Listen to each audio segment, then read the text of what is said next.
जय सिया राम। अब महाराज प्रभु को लगा इस जगह पर देवत्व सिद्ध हो रहे हैं, बड़े बड़े लोगों का आना जाना हो गया, तो ये सन्यास आश्रम में थोड़ा तपस्वी के लिए अच्छा नहीं होता है कि बहुत ज्यादा लोग मिलने आए, दर्शन करने आए। तो दिन भर देखो, कुछ दिन कहीं बैठ जाओ तो भजन होता है, और ज्यादा दिन वहां रुक जाओ तो वहां पे प्रपंच होने लगता है। तो भगवान ने वह स्थान छोड़ने का निर्णय ले लिया। तो श्री सीता जी और श्री लक्ष्मण जी के साथ में चल के अत्रि मुनि के आश्रम में पहुंच गए। आश्रम में श्री राम का आगमन सुनकर पुलकित गात अत्रि उठि धाये, देख राम आतुर चली आए। करत दंडवत मुनि उर लाए, प्रेम बारि दव जन अनवाए। भगवान का आगमन सुनकर शरीर पुलकित हो गया। अत्रि जी दौड़ लगा करके उठे जल्दी से, और उन्हें आता देखकर श्री राम भी शीघ्रता से आगे आगे चल दिए कि मुनि को ज्यादा आगे ना आगे आना पड़े। और दंडवत करते हुए श्री राम जी यहाँ पर कहते हैं दोनों लोग दंडवत हो गए कि एक भगवान मान रहा है, वो एक संत मान रहा है। दोनों एक दूसरे को हृदय से लगा लिए और प्रेमाश्रुओं के जल से दोनों भाइयों को नहला दिया। भगवान के दर्शन करते ही अत्रि मुनि की आंखों से आंसू निकलने लगे। जो अर्घपाद आचमन दिया जाता है वो आंसुओं के जल से भगवान को स्नान करा दिया। देखकर सुनकर इतने अरे कि जिसकी जीवन भर कई युगों से प्रार्थना की जा रही हो, वो अगर दरवाजे पर आ जाए तो श्रुत्वा रामस्य वचनम रामं ज्ञात्वा हरि परम, पूजयामास विधिवद भक्त्या परमया मुनि। वन्नै फलै कृतातिथ्य भविष्टं रघुत्तमं, सीतां च लक्ष्मणं चैव संतुष्टो वाक्यं ब्रवीत। विधिवत पूजा की, अर्चना की। प्रभु कहने लगे मुनिवर, तो यहाँ पर अत्रि मुनि ने क्या कहा? अतिथि देवो भवः, आप हमारे अतिथि हैं और आप हमारे यहाँ आए हैं। आज हमारा सौभाग्य है, आप हमारा अतिथि सत्कार ग्रहण करिए। आसन पर बिठाया। रघुनाथ जी, श्री सीता मैया, श्री लक्ष्मण जी से प्रसन्नता पूर्वक कहते हैं, हे प्रभु, ये मेरी पत्नी अनुसुईया के नाम से विख्यात है। ये अतिवृद्धा है, बहुत दिनों से तपस्या कर रही है, धर्म को जानने वाली है और धर्म में प्रेम रखती है। इस समय वो कुटी के भीतर है। हे शत्रु दमन राम, सीता को उससे मिलने के लिए अंदर भेज दीजिए। तब कमल लोचन श्री रामचंद्र जी ने कहा, ठीक है। और जानकी से कहा, हे सुबह, तुम शीघ्र देवी अनसुईया को प्रणाम कराओ। सीता जी ने कहा, बहुत अच्छा। रामचंद्र जी की आज्ञा का पालन किया। अनसुईया कौन है? अत्रि ऋषि कहने लगे, ये अनसुईया माता देवहूति और पिता श्री कर्दम ऋषि की पुत्री है। उन्होंने इसका पाठग्रहण मेरे साथ किया था। कहते हैं एक समय वर्षों तक यहाँ पर वर्षा नहीं हुई थी, तब अनसुईया ने 10,000 वर्षों तक कठिन तपस्या करे, तब मंदाकिनी की पवित्र धारा यहाँ पर बहाई थी। ऋषियों के लिए कंद, फूल, फल उत्पन्न होने लगे और अपने उत्तम व्रतों के प्रभाव से ऋषियों के समस्त कष्टों का निवारण किया था। हे निष्पाप, इन्होंने देवों के हितार्थ 10 रात के बराबर एक रात बनाई। श्री रामचरितमानस में मुनि ने हाथ जोड़ करके भगवान की 12 छंदों में बड़ी अच्छी स्तुति करी है। नमामि भक्त वत्सलम कृपालुशील कोमलम भजामि ते पदाम्बुजम अकामिनां स्वधामदम अकामिनां स्वधामदम। हे प्रभु, आज आपने हमारा मनोरथ सिद्ध कर दिया।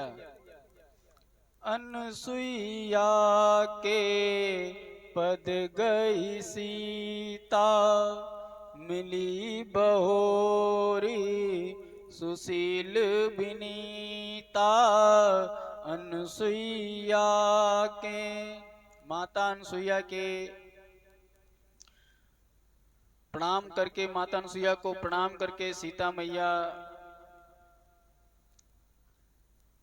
माता अनसुईया के पास जाती हैं। आशीष देकर मैया ने अपने पास बिठा लिया, हाल चाल पूछे। और माता अनसुईया ने, जैसे कोई नई बहू आती है तो उसको उपहार आदि देने की परंपरा थी, नहीं परंपरा है। कोई किसी की बहू आए, मुंह दिखाई देना है या वस्त्राभूषण देने चाहिए। दिव्य बसन भूषण पहिराए, जे नित नूतन अमल सुहाए। माता अनसुईया ने माता जानकी को दिव्य आभूषण वस्त्र दिए और क्या कहा, यह कभी धुलने या इनको स्वच्छ करने की आवश्यकता तुमको नहीं पड़ेगी। देखो, जो राम करना चाहते हैं उसकी घटनाएं पहले से वैसी होने लगती हैं। माता अनसुईया ने उनको दिव्य वस्त्र दिए और आभूषण पहनाए कि ये नित्य निर्मल सुहावने, जैसे हम लोग बढ़िया धो के प्रेस करके कपड़े रख के पहनते हैं, ताजे ताजे लगते हैं, ऐसे कपड़े ये नित्य आपके रहेंगे। इनको चाहे हवा में झटक दो, चाहे पानी में धुलो न धुलो। अंगरागम चा सीताए ददो दिव्य सुभानना। सुंदर मुख वाली अनसुईया जी ने उन्हें दिव्य अंगराग दिया। अंगराग जानते हो तुम लोग, जो पाउडर वाउडर कपड़े से सब लोग लगाया करते हो बड़े बड़े शरीर में। ये पार्लर वाली बताया करती हैं, आपके लिए वाला लाए हैं, बहुत अच्छी कंपनी का है, इस बार ये लगाओ दीदी, ये बहुत अच्छा रहेगा, नए नए ढूंढ करके। तो वो दिव्य अंगराग बना करके रखी हुई थी। कहा, इसको जब लगाओगी तो तुम्हारे शरीर की शोभा में कभी कमी नहीं होगी। माता ने कहा कि ये सब अपने पास रख लो, ये सब हमारा आशीर्वाद है। अब माता अनसुईया ने सीता जी को स्त्रियों के धर्म के विषय में समझाया। सुनना चाहेंगे? दुःखशीला कामव्रतो वा धनेरवा परिवर्जिता, स्त्रीणामार स्वभावानां परम देवतं पति। हे सीते, पति बुरे स्वभाव का हो या मनमाना बर्ताव करने वाला हो अथवा धनहीन क्यों ना हो, वह उत्तम स्वभाव वाली नारियों के लिए श्रेष्ठ और देवता के समान माना जाता है। ना तो वसिष्ठम पश्यामि बांधवम विमृंसत्यहम्, सर्वत्र योग्यम वैदेही तपाकृतमिवाव्ययम्। हे विदेहराज नंदिनी, मैं बहुत विचार करने पर भी ऐसा देखती हूँ कि पति से बढ़कर कोई दूसरा हितकारी बंधु आपका नहीं है। जो कोई भी आज के समय देखिए, कोई भी तुमसे मित्रता रख रहा है, तुमसे व्यवहार रख रहा है, तो कहीं न कहीं कोई न कोई स्वार्थ है, तभी मित्रता है। आज के समय में निस्वार्थ मित्रता चाहे पुरुष की हो या स्त्री की हो, बहुत मुश्किल से देखने को मिलती है। अनसुईया मैया कह रही हैं कि पति से बढ़कर कोई दूसरा हितकारी बंधु नहीं है, और अपनी की हुई तपस्या के अविनाशी फल की बात इस लोक में और परलोक में सर्वत्र सुख पहुंचाने में वो समर्थ होता है। भरता नाथो गतिर भरता देवतम गुरुरेव चाह। पति ही स्वामी है, पति ही गति है, पति ही देवता है और पति ही गुरु है। भरता देवो गुरुर भरता धर्म तीर्थ व्रतानि चा तस्मात् सर्व परित्यज्य पति में कम समर्चयेत। इसलिए सबको त्याग कर पति की ही भली भांति पूजा एवं सेवा करनी चाहिए। ब्राह्मणों के लिए, ब्राह्मणों की गुरु कौन है? अग्नि। और सभी वर्णों में ब्राह्मण गुरु माना जाता है। और सभी स्त्रियों का, कोई भी वर्ग का हो, उस स्त्री का पति ही उसका गुरु है। अभ्यागत सबका गुरु है। पतिर देवता नार्या पतिर बंधु पतिर गुरु प्राणे रपि प्रियम तस्मात् भर्तु कार्य विशेषतः। सीता ने कहा नारी स्त्री के लिए तो पति ही देवता, पति गुरु, पति बंधु अतएव प्राण देकर भी नारी को पति का प्रिय कार्य करना चाहिए। बोलिए सियापति रामचंद्र की जय। माता अनुसुईया सीता से कहने लगी, हे पुत्री, माता पिता भाई प्रेमी सभी हित करने वाले हैं, परंतु पति तो असीम सुख देने वाला है। जो पति की सेवा नहीं करती है वो अधम स्त्री है।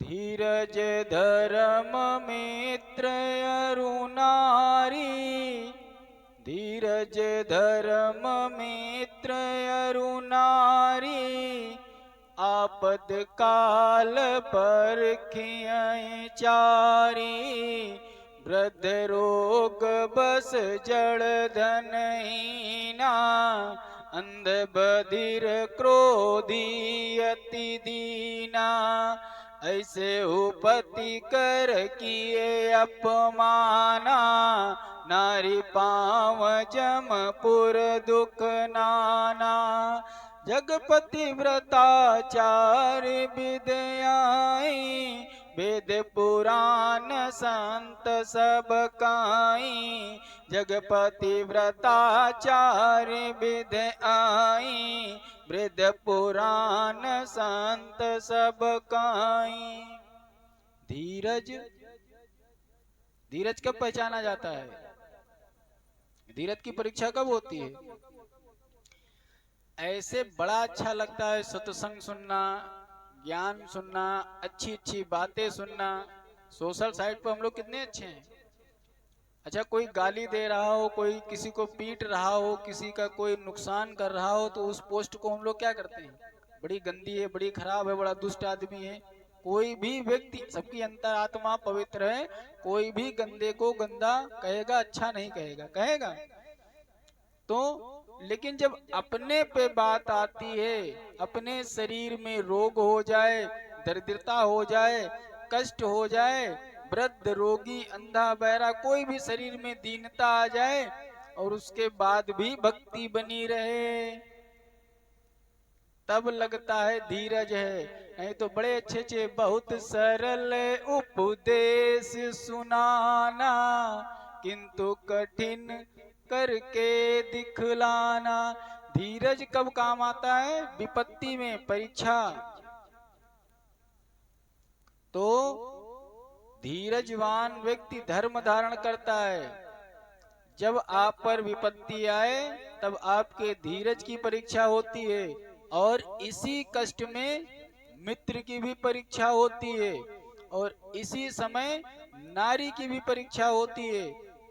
वृद्ध रोगी अंधा बहरा क्रोधी दीन, और जब नाना प्रकार के कष्ट हो, अगर ये चारों साथ दे रहे हैं तो समझ लो बहुत महान व्यक्ति है। और संसार में 4 प्रकार की पतिव्रता कही गई है। ऐसा नहीं कि सभी 4 कैटेगरी बताई। किसने बताई? माता अनसुईया ने।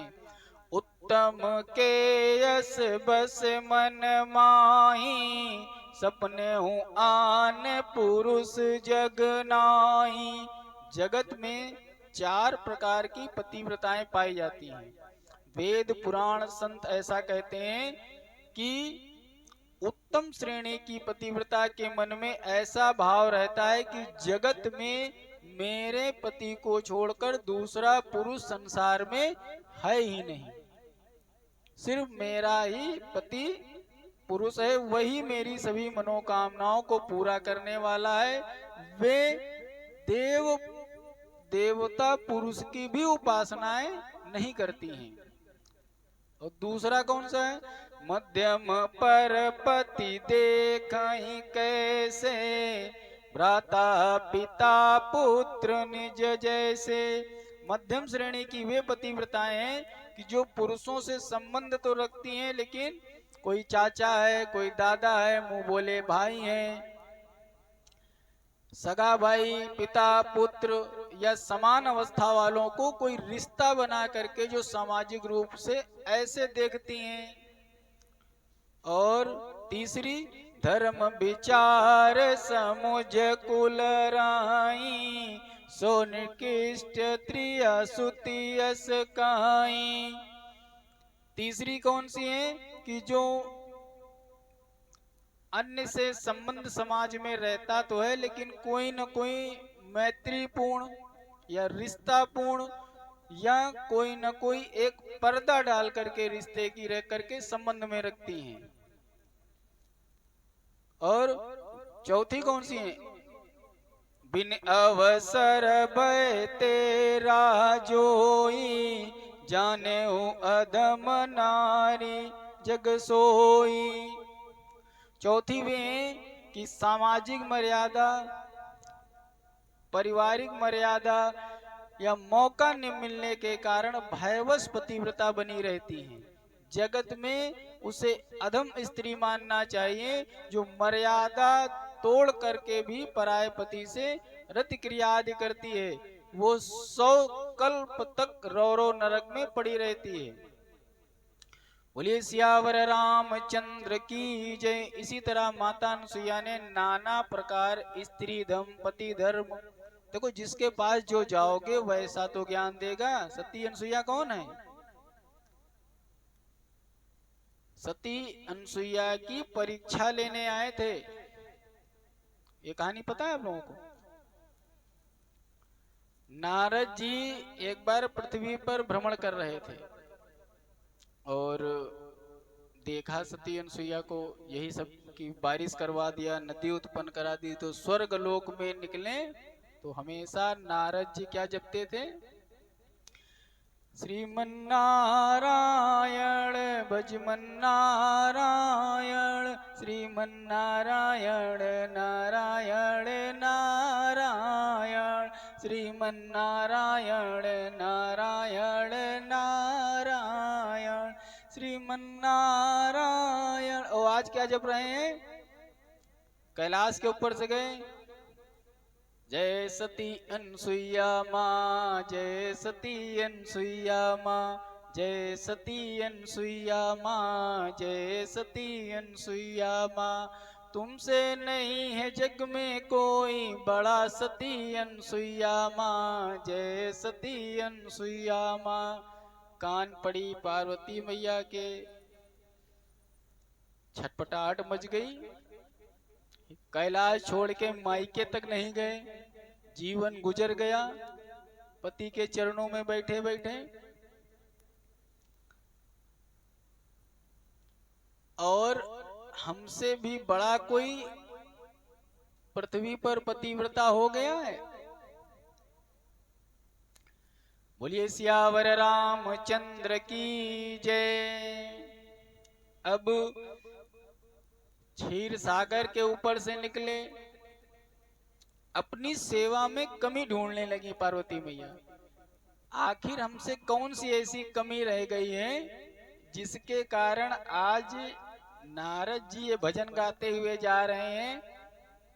हमको भी तो कहना चाहिए था जय पार्वती, सबसे बड़ी सती पार्वती मैया माँ।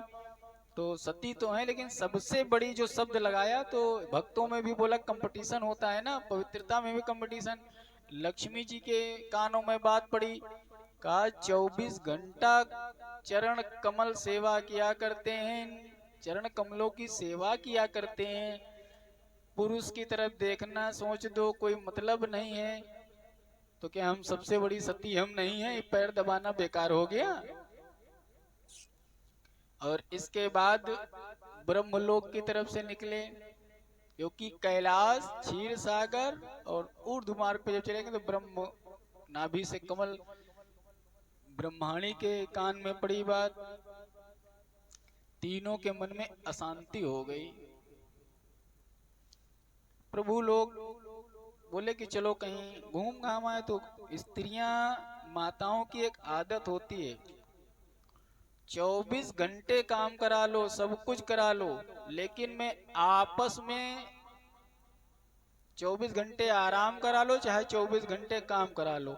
माइंड फ्रेश तब होता है जब अपनी 3-4 घंटे नहीं तो मान के चलो चाहे 20 ही 25 मिनट जब तक आपस में अपने मित्रों में, बहनों में, सहेलियों में बात करने को मिल जाए, वो जो रिफ्रेशनेस होती है वो कहीं नहीं होती है।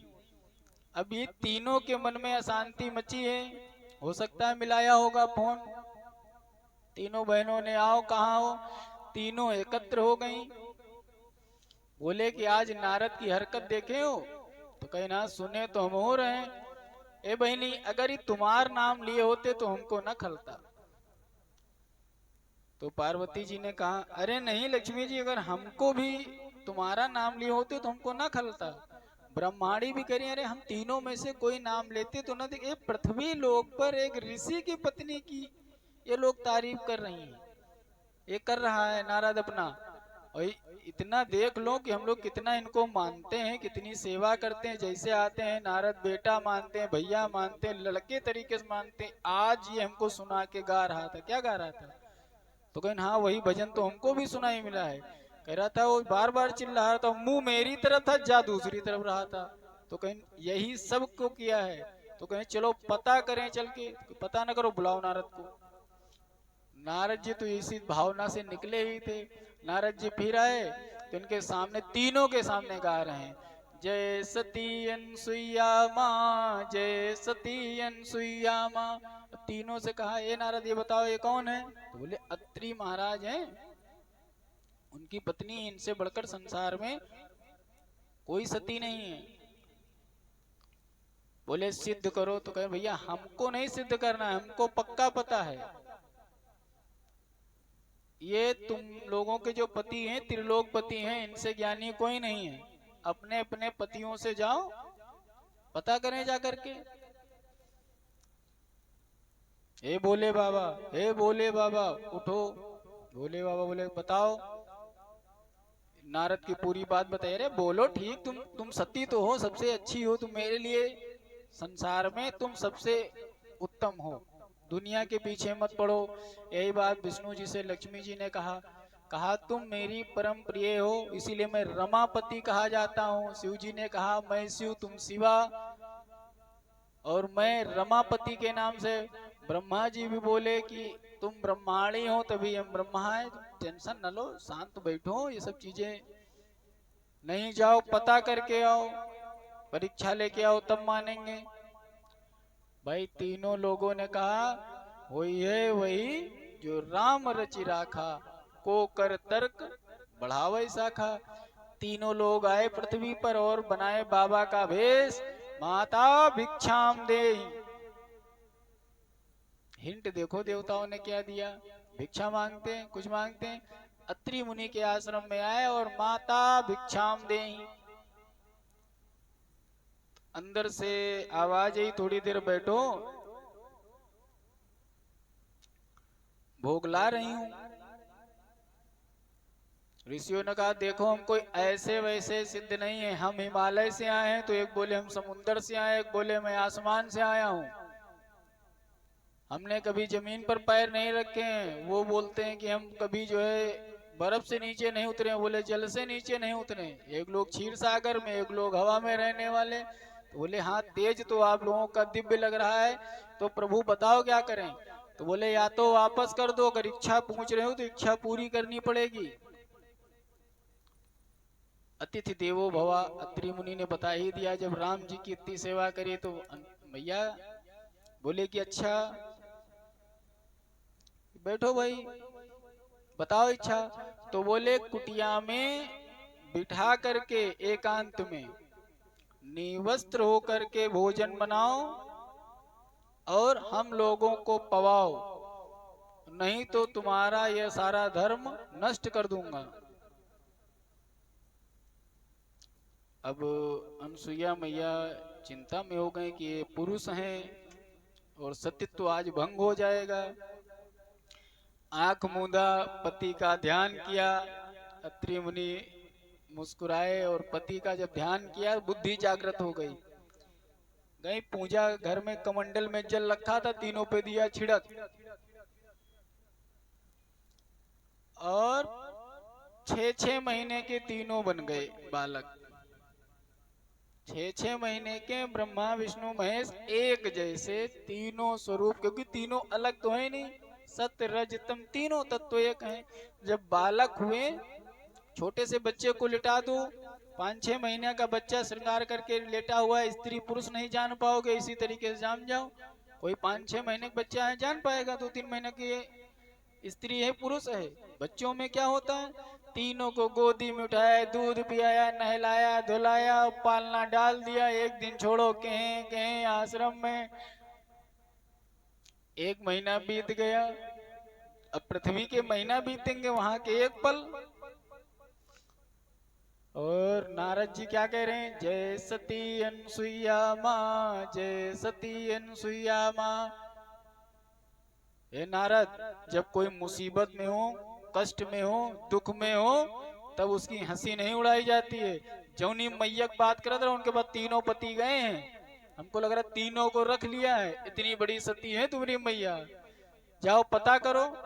तो कहें पता नहीं करेंगे, आज हम बड़े खुश हैं, आज हमारी मैया को 3-3 पुत्र हुए हैं। आज मैंने उनकी कुटिया से बच्चों की किलकारियां सुनी हैं, बड़े आनंद में, बड़े सुंदर सुंदर बच्चे हैं। आहा, बड़ा आनंद आया देख करके, बिल्कुल त्रिभुवनपति लग रहे हैं तीनों। तीनों देवियों ने सोचा क्या मामला है भाई, ये तो गए थे परीक्षा लेने के लिए, उनके वहां पुत्र वगैरह हो गया है, यानी कहीं गलत जगह तो नहीं चले गए हैं। तो नारद ने कहा देर नहीं हुई है, जाओ चली जाओ, खुद पता लगा लो, हम नहीं जाएंगे। तीनों देवियां आई अत्रि मैया के आश्रम में। अनसुईया मैया बालकों को भोजन आदि करा रही थी, दुग्धपान करा रही थी। जैसे ही देखा है तो 3-3 बालक, तीनों माँ अनसुईया के पैरों में बैठ गई चरण को।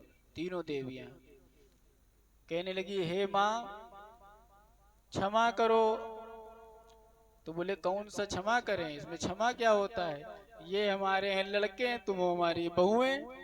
जब घर में लड़के आए हमारे, तो देखो हमारे घर में बहुएं आ गई। और जब बहुएं आ जाती हैं तब माता को लड़के की चिंता नहीं करनी चाहिए।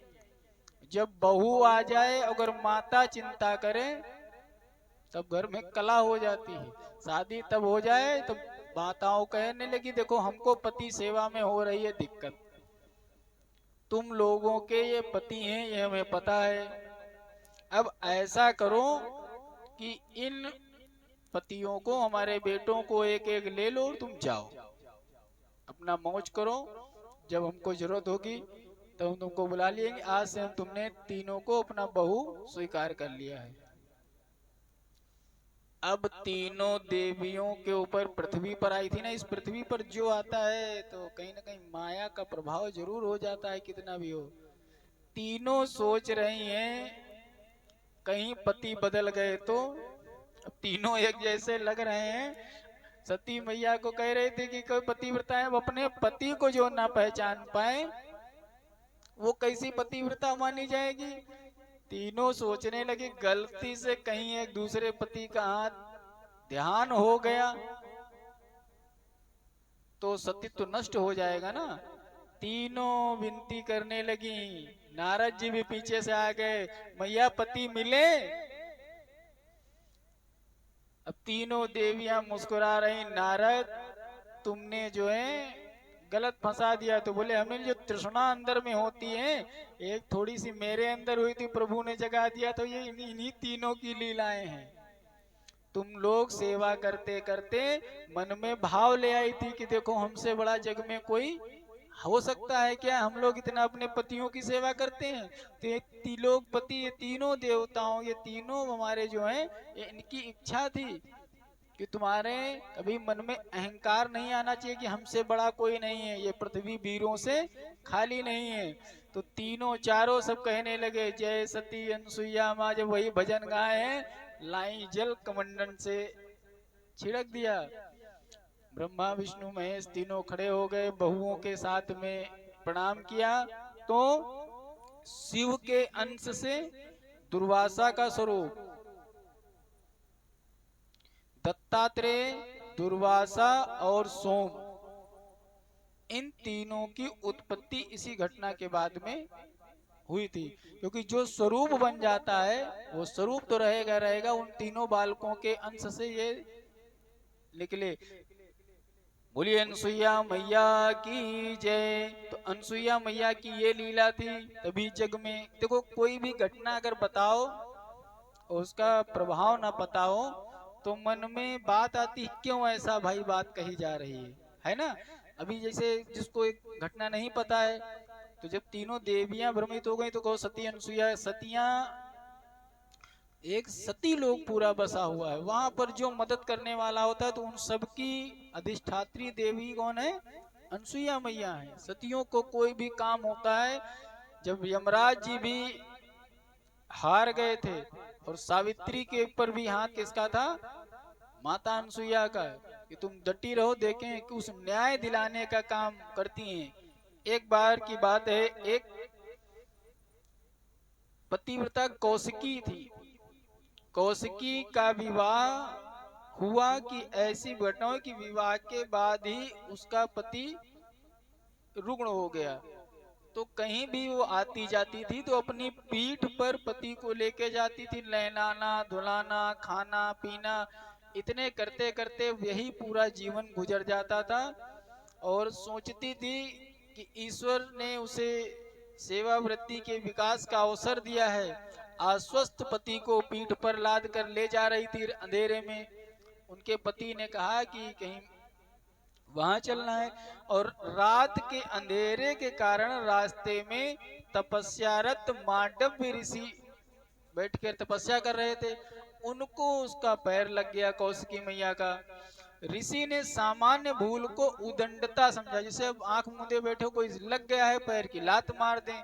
उन्होंने क्रोध में श्राप दे दिया, जिसने यह दृष्टता की है सूर्योदय होते ही उसको मृत्यु प्राप्त हो जाएगी।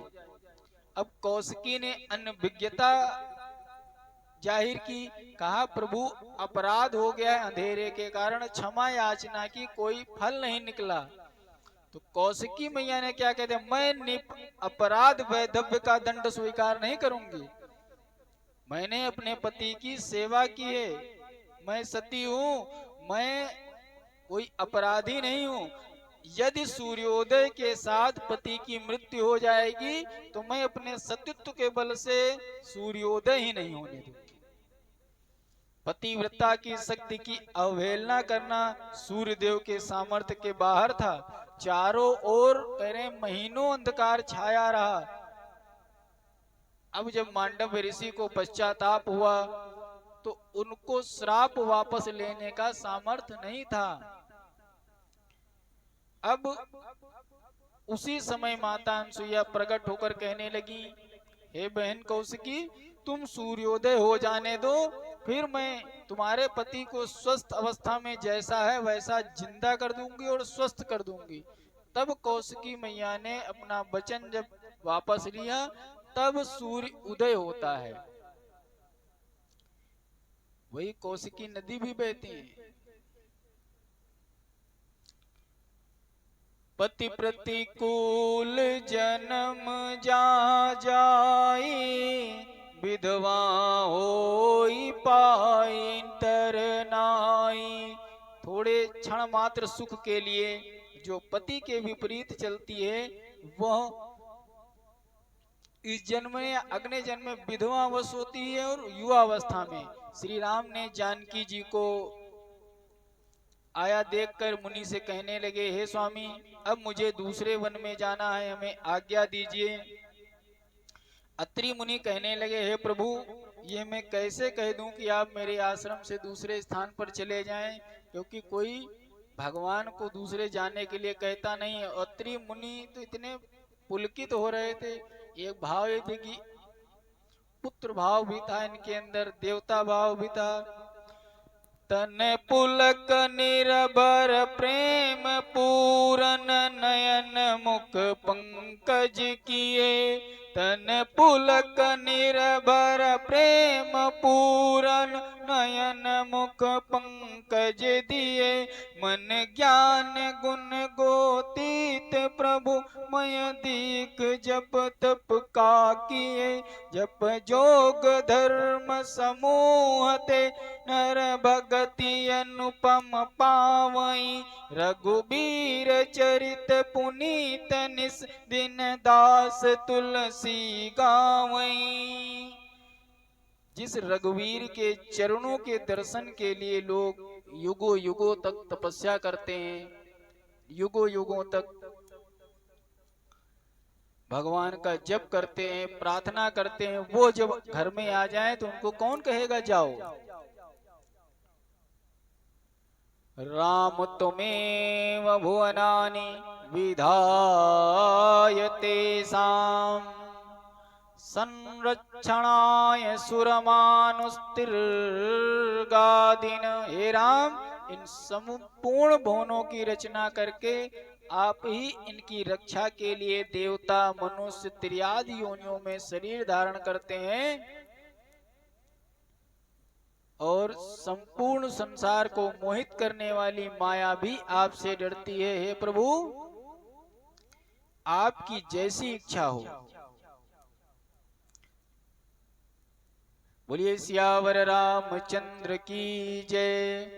सुख संपदा ले क्या करूं, तेरे चरण पाया न जो।